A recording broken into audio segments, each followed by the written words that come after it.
The View and MS Now take race baiting to a new low. Fox News must want to get sued with their latest coverage, and online trolls attack AOC for a kind of silly reason.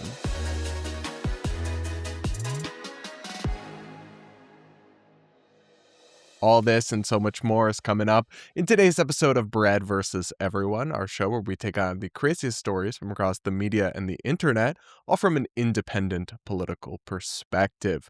Guys, thank you so much for being here. And up first, we're going to talk, of course, about the media fallout and meltdown after the big Supreme Court decision surrounding the Voting Rights Act, which, for context, held that a couple key findings, one of which was that you still cannot draw districts when you're rewriting congressional maps in ways that show actual evidence of racism, but that you can, unfortunately, engage in political gerrymandering even when it compromises the voting power or electoral power of voters of color or black voters in a given area, as long as they upheld that practice, unfortunately, because partisan gerrymandering is legal and it really should be fixed, but hasn't been yet. They simply said that absent evidence of racism, you are allowed to engage in partisan gerrymandering, even if that means that black voters will be put into different places in different maps as part of partisan gerrymandering, as long as there's no evidence of racism. If there's evidence of racism, then it doesn't stand, but otherwise it can stand. Now, to me, that, along with the Supreme Court also ruling that you're not allowed to do like pro-black representation gerrymandering, where you intentionally create black majority districts to try to get, basically you can't do racial gerrymandering. That's still not a thing legally. And that is what the Supreme Court held. And yet, according to our betters in the media, academics, elites, and celebrities, and many a Democratic politician, as we will talk about later this week, that means we're in the new Jim Crow and black people no longer are allowed to vote or something.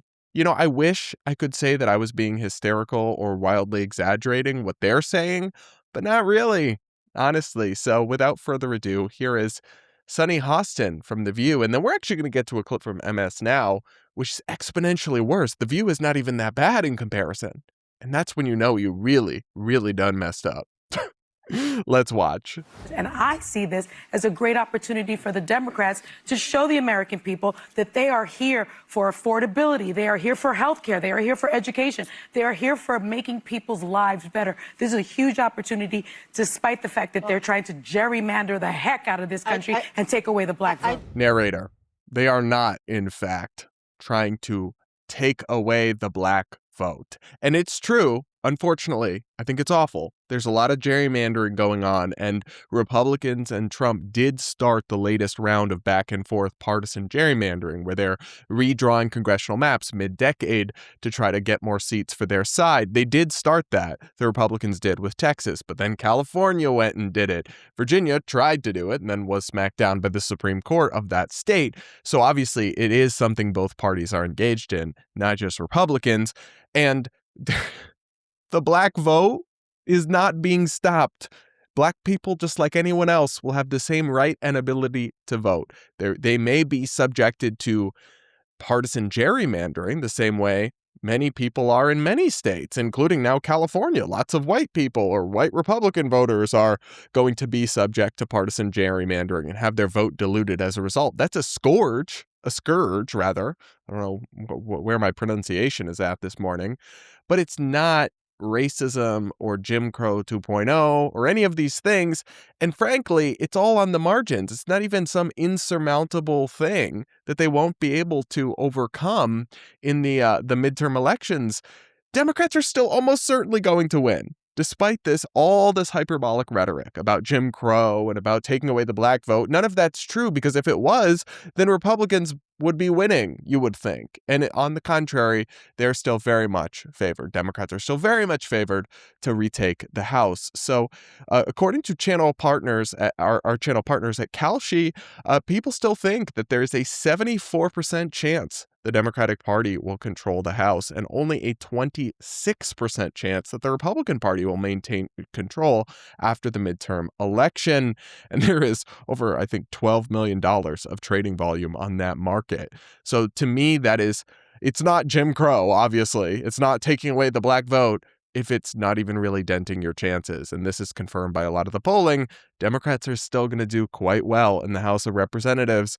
And elections, and it's such hysterical nonsense. It really is. But that's one of the reasons I like looking at the Kalshi markets, is they give you this real-time prediction market feedback mechanism to see what people think is going to happen. And I find it honestly exciting to trade on the prediction markets. And if you want to join me, you can use promo code BRADP to get $20 free when you trade $20. But regardless, it's like, back to the main point here. It is ridiculous to suggest that these elections are reminiscent of Jim Crow, when black people literally could not vote and were segregated, and that we had a apartheid society. And even if you think this Supreme Court decision is harmful or wrong, it's still not that. And you just sound deranged, folks. You just sound deranged. I'm sorry. I'm really not sorry, actually. I lied. Me when I lie. I'm not sorry. You sound deranged. Sunny Hostin sounds crazy, but actually, her clip isn't even that bad compared to what the other clip that's going viral. This one is from MS Now. This is Princeton professor Eddie Glaude on MS Now with host Jonathan Capehart. Listen to this hysterical nonsense. As I was listening to Melanie and thinking about the Calais decision, the Supreme Court decision, and what it's done to the Voting Rights Act, to Melanie's point, the Voting Rights Act was passed 61 years ago, which means that America has been a true democracy, as you well know and have said, a true democracy for 61 years. And so given the Calais decision, are we, you and I, Eugene, Melanie, are African Americans still full citizens of the United States? Excuse me? What? That was an actual serious question from the MS Now anchor here, Jonathan Capehart. Given the decision by the Supreme Court about the Voting Rights Act, which again affirmed that you cannot engage in race-based gerrymandering, and where there is evidence of racism, those maps are still illegal, the Supreme Court said. All they said is you can do partisan gerrymandering, even if it disadvantages minority voters in some cases, as long as there's no evidence of racism. And then they undercut the rationale for intentionally doing race-based gerrymandering to create black majority districts. They said you can't do that either. Still, every race, every American, all walks of life, one vote, one person, nothing's changed. And yet you have TV anchors unironically saying, are black people still equal citizens of America? Yes, they are. And that is, whether you agree with the Supreme Court decision or you think it could have some harmful or bad downstream effects or not. I mean, it's a very complicated situation we can talk about. But to even take it to this level is just delusional and hysterical. Now, thankfully, the good professor here is going to calm it all down. And he's going to tell him, listen, let's not get ahead of ourselves here. It's not that bad. We've seen lots of different ups and downs in his. Just kidding. LOL. Y'all actually fell for that one. I can tell some of you did. No, this professor took it. Somehow the question and the setup was so crazy, you'd think it couldn't get even more crazy. He dialed up the meter, though. Let's keep going here. Well, I mean, that's a wonderful and I think incisive question, Jonathan. And first of all, it's just wonderful to see everybody and to hear Melanie's fired up in this moment. It's a wonderful question, whether black people are still equal citizens in 2026 because of the Supreme Court decision. No, it's actually a delusional, deranged question. But go off. This moment is absolutely important. Yes, I mean, on the one level, from the vantage point of certain folk, they don't view us as full citizens, right? There are forces at work, in MAGA forces at work in this country, who have as their aim and end, right, to put us in our place. I mean, okay, there definitely are some genuinely racist and hateful people who don't look at our fellow Americans who are black as equal citizens, and I find them to be reprehensible and despicable, but we should not pretend that that is a meaningful or major push or movement or perspective in American life today or in Republican politics. It is not, in fact. And that's a pretty crazy and baseless accusation to just be casually thrown against half the country. Wow. They're designed, whether it's an assault on DEI, whether it's an assault on federal contractors, whether it's an assault Whoa. on college admissions, even Yale Medical School, right?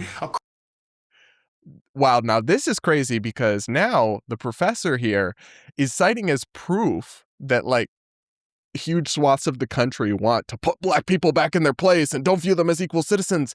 He's citing the pushback against DEI and against racial preferences in college admissions and medical school admissions, affirmative action, that type of thing, which is crazy because he is literally citing instances and systems in which people were preferenced because of their race. And oftentimes other people, white people, males, whatever the context it may vary, but were discriminated against because of their race. And they're saying that if you support, and this is an area where, as much as I criticize Trump and the Republicans, I agree with them on a lot of this stuff. If you push back on that and disagree with that, and you disagree with the DEI stuff, which was not just all kumbaya, let's all get along, it was literally like anti-white discrimination. And I know that sounds cringe, but it's true. In many instances, it was. Or if you want a merit-based admission system, purely, no racial preferences, no this test score for this racial group, he's saying that makes you want to put Black people back in their place? No. It means that you want a fair, colorblind society, and you're recasting that as proof of racism. That is insane, my friend. Absolutely not. Wow. But he's not done, guys. He is not done. Let's let him keep yapping. Across the board, and now voting rights, there's a sense in which there are folks who believe that this country must be and must remain a white republic. And that begins with the diminution of Black political power. That begins with putting Black folk culturally and politically and socially in our place, as it were. And so we need to read this for what it is. I understand the politics, but we need to understand, I think, widen the aperture for a bit and to understand the motivation of these folk as they seek once again, to make this country white, as it were. I'm a little speechless at that. But that's very concerning to me, that you can cite a number of examples that explicitly don't call for racism of any kind and advocate for colorblind meritocracy. And then your conclusion can be that the people who support those things want want white people to dominate America again and to put Black people back in their place. I think that's totally wrong. I think that's baseless and ridiculous and absurd. But more than that, I actually think it's really dangerous. I mean, when you tell people that they are such victims, when you are pushing a victim mentality that is not justified by reality, and that's very harmful for people's own, success and mentalities. But two, you are also risking, I think, radicalization, because this dude is out of touch with reality, right? As is the host, clearly, who interviewed him and kind of set him up for this delulu. But if you put yourself in say that you were a Black person who actually believed this because you turned on your television and you were hearing this from a Princeton professor, right? From a supposedly credible and serious news network. I mean, that would take you to a pretty radical place if you actually believed that the majority of the country was trying to subjugate you back into some kind of Jim Crow system and assert white dominance. I mean, that would make you possibly want to go out and do something crazy, which, of course, these people haven't directly advocated for, the professor or the host. But it's you can only stir people up so much. And I criticize Republicans and Trump when they do this kind of thing as well.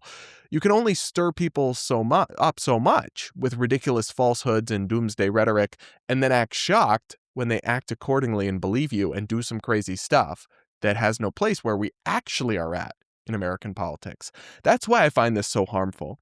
You are constantly ratcheting up the temperature, and they just maybe to go viral, maybe to do your big one, get clipped up, or to some of these. I do believe that some of these people go out there on air with the explicit intention of saying something they know will like upset MAGA and get clipped, and then have, even not just MAGA people, but people like myself talking about it, and vice versa, right? Some of these conservative media personalities, I think, intentionally go out and say things they know will get clipped up by liberal media outlets because they sound ridiculous and they're baiting them. And while that may, in the short term, advance your own career or get you the attention that you ordered, it is something really destructive, I fear. And I do think it's taking us to a dangerous place, all of this hysteria. And that any sort of serious or substantive conversation about the nuances of these cases and issues is being totally lost amid all the panic and doomsday alarmism. Now we're going to check in, because I guess that's the theme of the day, is delusional on cable news. Oh, wait, that's the theme of every day here. We're going to check in on Fox News, who, to me, maybe wants to be sued again. I don't know. Maybe that's their kink, is losing in court or having to settle and pay out huge amounts of money. At least this one didn't get too directly defamatory, but some of them are still doing this stuff.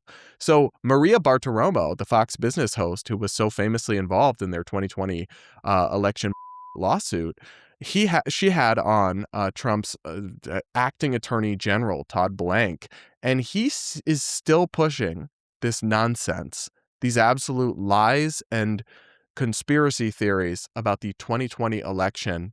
And he's pushing it for an audience of one, by the way. He's pushing it for Donald Trump because Donald Trump wants to see him on TV saying this stuff. He knows that nothing's going to come of it, but it's a really remarkable clip. Let's watch. Because recently, Susie Wiles, the president's chief of staff, made an interesting comment that a lot of our audience was perked up about. And here's what she said. Watch this. We had a lovely dinner, and at the end of it, he wanted to know why he won Florida, but maybe struggled in some other states that I think we're going to find out he actually did win. But oh my God. I wrote like an after-action report, gave it to him to read. So she just said that we're going to find out that President Trump actually did win certain states in the 2020 election. Now, the president says all the time that the election was rigged. What have you done about that? Do you have any evidence that the election was rigged? What can you tell us? Well, there's a ton of evidence that the election was rigged. That's not something the DOJ needs to tell you about. There's been evidence about that for many, many years. What I can tell you is that as he cites, none of the evidence. As we are 6 years out, and the evidence is still not in the room with us. Because we're not talking about like, oh, I found small examples of voter fraud here or there. You would have to show systemic evidence of voter fraud that would have swung the margin in these states by tens and tens of thousands of votes.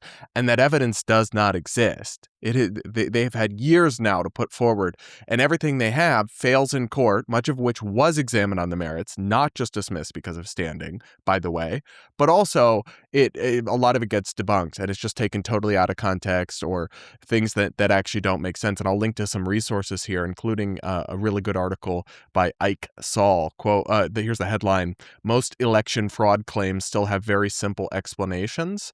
And he goes through a lot of the things that are commonly cited. But yeah, so here we have this guy and the White House chief of staff, right, Susie Wiles, still claiming these years later, oh, we're going to find out that Trump actually won in 2020. Trust me, we will. Sir, if you're watching this. They don't believe this. They are insulting your intelligence. They do not believe it for a second. They think that's what they have to say to make dear leader happy so they get to keep their jobs as White House chief of staff. Or in this case, Todd Blanche wants to be named the actual attorney general. So he is auditioning, but he is insulting your intelligence by getting on there on TV to fix his mouth to say, there's so much evidence, guys. I know it's been 6 years and we've been saying that and there's still not any, but trust me, there's so much. And it's not our job as the Department of Justice, which is now apparently claiming that multiple states were rigged in a federal election. It's not our job to list the evidence. It would be if that was real. Now, thankfully, that's not real. But if it was, that certainly would be your job to actually list that and do something about it. Am I going crazy? Yeah, I am. We know this. We know I am. Anyway, let's keep going here. Is that we have multiple investigations going on in Arizona, in Georgia, in Fulton County, Georgia, and that's exactly what we're looking at. By the way, this is very difficult. Reminder, he just named multiple states where all the officials in charge of the state government at the time of the election were pro-Trump Republicans. Very difficult because they're very good. They're very good at hiding up misconduct and hiding what they're doing. And so that's why we're very focused on finding out whether the right people voted, whether people who were supposed to vote voted, whether there was one vote cast per voter. And that's what we're doing in multiple states. And I expect, and again, people, you'll say to me, how long is it taking? Why is it taking so long? And the reality, the answer to that is because it takes a lot of work to uncover what happened in 2020. It takes a lot of old, good old-fashioned law enforcement police work, which is what we're doing, and we have great prosecutors working on it as well. And I expect that, and I assure the American people that as soon as we have something to say for it, whether it's charges, whether it's a report, whether it's the results of an investigation, the American people will learn about what we uncovered. So there's more, because he really was twisting himself in pretzels here. But first, I want to read what Ike Saul from Tangle News, who really, one of the things he got big as an independent journalist doing was debunking or inspecting and investigating election fraud claims put forward on the internet. He wrote on X in response to this clip, "It has been 6 years. Every single quote-unquote stolen election theory, from 2,000 mules to servers in Italy to Georgia suitcases, has been debunked, crushed in court, painstakingly explained, and none of these guys have the goods because it's all nonsense to please POTUS. It's embarrassing for Bartiromo that she is still giving this airtime, and anyone who still falls for this, chasing the next new reveal, needs to get away from their computer." And I will link to his piece where he goes through and explains a lot of the allegations they make about election fraud and why they actually don't demonstrate that. They're often just out of context snippet videos. And to be fair, our election system is incredibly complicated and dysfunctional. There's all sorts of odd things about it, but none of them constitute systemic fraud in one direction, by the way. Because anywhere where you do have issues like mail-in ballots or other things, with mail-in ballots or other things, it's never just, oh, and that's how Democrats steal the election, because it's oftentimes Republicans also doing it. These systems are used by everyone. It's just a lot of it, the more you look into it, the less it makes sense. And yet we have the acting Attorney General of the United States going on TV and saying this. It's remarkable. It's astonishing, really. Let's listen to this final clip of him twisting himself in pretzels. All right, so you believe there will be, at some point, a definitive answer to whether or not the 2020 election was stolen? I'm not going to promise there's going to be a definitive answer. That would Pause. So this is after earlier he already said, yes, it was. Now he's saying, I won't promise that I'm going to have a definitive answer for you. Well, earlier you seemed like you had a definitive answer. Do you guys see how little sense this makes? How embarrassing this is? Oh my gosh. definitive answer. That wouldn't be fair to you or anybody else, but we are looking at it and we're hoping to get one. Todd Blanche, we appreciate your time and your work. Of course, our audience is very interested in both of these subjects, so thanks for taking them on, Russia collusion and election integrity. We're watching your work, sir. Thank you. Great. Thank you. I find this to be so deeply emblematic of everything that is wrong with modern politics.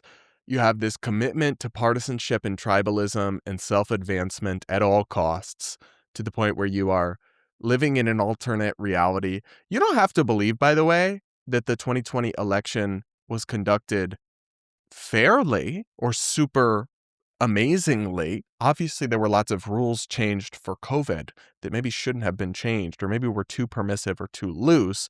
But that doesn't mean it was stolen, because those rules applied for voters of both parties and in both directions, and there's no evidence of widespread fraud at scale. Still, all these years later, even like the big bombshells, like the Dinesh D'Souza documentary, fell apart upon inspection. And yet, you still have the acting Attorney General who wants to be the Attorney General of the United States, clearly, pretending, but also not pretending, because he can't even keep his own story straight, that this is rigged. It's because Trump demands loyalty of these people to a level that is embarrassing. And I think I also, to be honest, from the media angle, I don't understand what Maria Bartiromo is doing here. Like, she should really be pressing him more on this. I don't know, man. We'll leave it there on that one, I guess. One final thing we're going to talk about, kind of a silly controversy I saw unfolding on X.com, as it is, such a serious and wonderful website that's always just doing the best and most amazing things. Twitter influencers were mocking AOC, Alexandria Ocasio-Cortez, the Democratic congresswoman, because she spoke in public behind bulletproof glass. First, here's that clip of her. To make sure that we all understand that Montgomery is not alone, that you all are not alone. And for all of those watching today, when they ask, what do we do in this moment?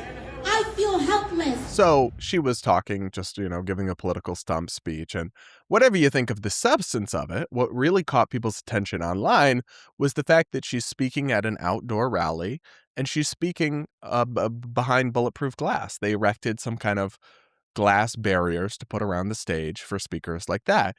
And apparently people think that that is somehow like weak or embarrassing or some sort of, I don't know, thing to push back on. But to me, makes a lot of sense, actually. I'd be doing the same thing if I was a public official who receives death threats constantly and is one of the most hated people in America in certain corners, at least. Anyway, here's a post from Mario Nafwal, the ex-influencer. Trump was 0.64 centimeters from death at Butler, 3 major attempts on his life, pretty much unbothered. Meanwhile, AOC, who called Trump weaker than he looks, is the one speaking behind bulletproof glass. Laughy emoji. I mean, yeah, you just cited a pretty good example as to why she would be wanting to speak behind bulletproof glass.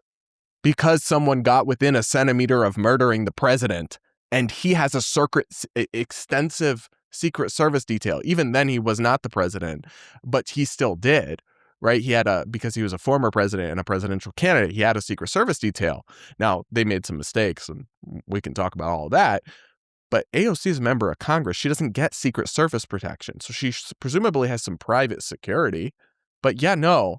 If they could even get that close to killing Trump, even with him having Secret Service protection, then she's not weak or pathetic or whatever for wanting to keep herself safe.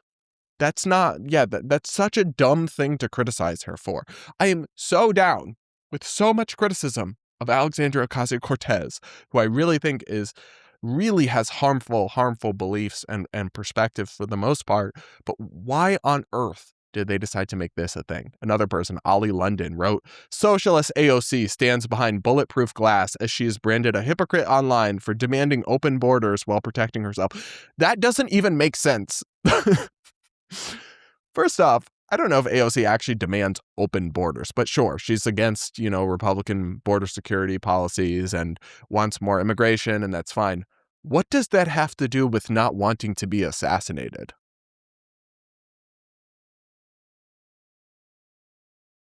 What? I'm confused. What does her being a socialist have to do with anything here?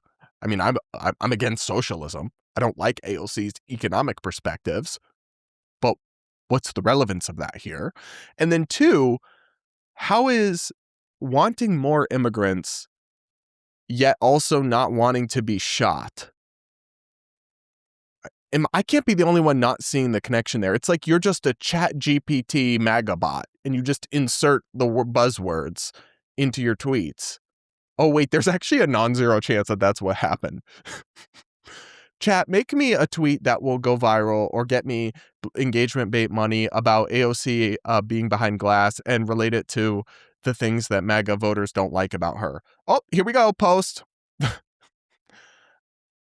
Allegedly. But it's giving that. Another Conservative Brief, the website, posted a tweet that said, oh, look, AOC ranting while hiding behind bulletproof glass. It's funny because violent rhetoric from her own party is what caused potentially dangerous situations for politicians like herself. That's interesting because I don't really believe that. That's kind of like when people blame Trump's rhetoric for the violence against Trump. First off, it's hard to draw a direct line. I do think the rhetoric contributes to a violent atmosphere, but ultimately I do believe the person who engages in the violence is the one responsible for it. But the flip side is also that to the extent that AOC and her side's escalatory rhetoric or extreme rhetoric contributes to violence, it wouldn't be the violence targeting them. It would be presumably the violence targeting their opponents. And regardless, it's like, okay, but the flip side of this coin is also that Trump posts about wanting Democrats literally executed and hung. So obviously, maybe that could also be contributing to a dangerous situation where somebody might try to go out to hurt AOC, like someone recently charged at Ilhan Omar. And obviously, like those Democratic lawmakers were murdered in Minnesota. And people think that person was a mentally ill person, but he was in the past a Trump supporter and a pro-life advocate. And people were like, oh, he was a Tim Walz appointee. But when you look into it, he was appointed to a nonpartisan, non-ideological business advisory council or something. The whole thing is ridiculous. And it's like, again, AOC is just, it makes sense, actually, that in this current time of violence and assassination attempts, you would want to protect yourself while speaking in public. And yet they just have to attack, I guess, anything she does, because like the account Clown World made fun of her and said she thinks she's the Pope, crying emoji, laughing emoji. I get the reference there because I think the Pope has like travels around in is it a car or here's my ignorance about religion, honestly. Anyway, has the thing with the bulletproof glass. She doesn't have to think she's the Pope. I mean, Charlie Kirk wasn't the Pope levels of importance or notoriety either. But she's a very famous and hated political figure who I'm sure receives a significant volume of threats and has had to report them to the FBI. Anyway, somebody replied to the Clown World and said, why is she in a box? There is zero threat against her. She wants to act like she is big threat. Great grammar there. To which Clown World replied, theater. Is it though? I'm not sure it is. And how do you know there's zero threat? There's threats against elected officials all the time that get reported to the FBI. Just because you might not personally see it doesn't mean it doesn't exist. And in fact, with everything going on, I mean, there's crazy people out there from both extremes. There's probably also crazy far leftists who think she's not far left enough. And there's crazy far right people who've believed conspiracies about her. And I'm sure she has some significant security issues and challenges. And to just dismiss that and pretend like do these people really think? I have agreed that as of late, political violence has been more of a left-wing problem than a right-wing problem. I do acknowledge that. But are we just going to pretend that means there's never anyone crazy on the right wing? There's never any threats or violence against somebody on the left? That's just like an absurdly naive and childish perspective to me, to imagine actually that the world is that black and white and that it's all just good guys versus bad guys. No, it's actually not. And things are getting scary. And I don't think mocking and attacking people for keeping themselves safe is reasonable or productive. That's just my take. I don't know. Call me a pearl clutcher or call me woke if you want. I really don't care. That's my take, and I'm sticking to it. But you guys will have to let me know what you think in the comments below. Make sure you're subscribed if you aren't yet, and do consider becoming a channel member to support my nonpartisan, independent-minded commentary and to unlock early access to full-length ad-free episodes. And with no annoying YouTube mid-rolls, I disable those just for the members. Anyway, guys, that'll be it for today's episode of the Brad vs. Everyone podcast. Thank you so much for listening, and we'll talk again real soon.